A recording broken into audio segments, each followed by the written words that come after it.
Data-driven decision-making often requires experimentation as a mechanism to acquire the necessary data that is needed for decision-making.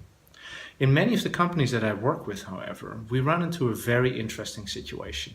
Namely, I run into pushback because many people or several people in the organization feel that they already know what we're about to experiment with, so there is not really a need for experimentation.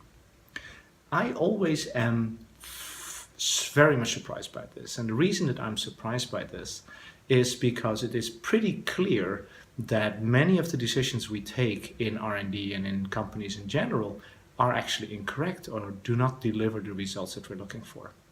And I've been thinking about what is it that actually causes this? What are the reasons behind this pushback that I'm getting when I propose that we run experiments? And of course, the first part that we often run into is a very common human phenomenon, which is the whole risk avoidance with respect to losing face or losing reputation. What is happening is that when in many companies there are people that have been around for a long time and they've been pushing for certain types of behavior or functionality to be prioritized and included in the products that we build. And if the data would suddenly show that the functionality that they have been promoting is not relevant and customers don't really care about it, that would of course reflect very negatively on them. The second one is confirmation bias. It's a very well-known concept in psychology, but what it basically means is that any data that confirms the beliefs that I have, I will treat very differently from data that I receive that does not confirm the beliefs that I have, that is actually in conflict with the beliefs that I have. And what very often happens is that either I try to ignore that data or I try to find alternative interpretations of that data that are congruent or match my beliefs.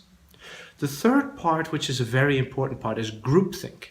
In many companies, when they start, there is a belief in the company where that company is fundamentally different from other organizations. And in that case, if the company is successful, that means that initial belief, which the people inside the company knew was true, but the rest of the world did not know was true, was actually the thing that made the company successful. So this leads to a situation in which within the groups, within the company, there is a certain way of thinking about things that often continues after the initial success, but it doesn't necessarily mean that this group bias or this group think that exists is actually correct. However, as a member of the group, you're not really able to question it without being ostracized by the rest of the group. So the only way to accept this challenge or to deal with this challenge is to basically accept that the vast majority of things that we think we know is actually wrong, or at least not confirmed.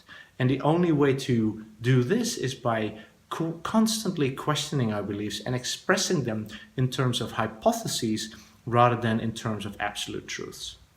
So what I'm trying to get across in this video is that we all walk around with many beliefs that we hold to be true, but that in fact often are not true.